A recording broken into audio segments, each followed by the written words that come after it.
I'm a huge fan of Matt Rickard's Thiggle API, and now he has released this great LLM API Gateway. This model API Gateway is a single interface to interact with over 20 models from GPT-4 to Llama 2.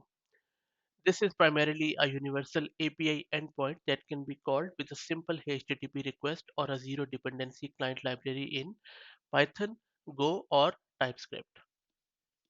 The great thing about this is that now you can just use a single API key and there is no need at all to input your OpenAI, Hugging Face, or any other credentials.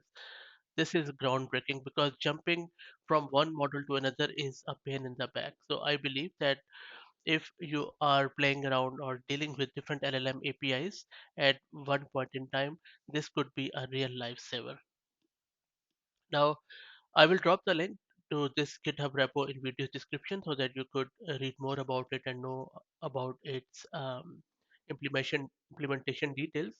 But again, if you are dealing with a lot of LLMs and switching between them, this removes it. And I believe that this is going to evolve more and more. And I'm more than sure that the time is not far away when the cloud providers are also will be implementing this as part of their own managed API gateways. I hope that you found it interesting and useful. If you have any question, please put it in the comments. And if you like the content, please consider subscribing to the channel. Thank you.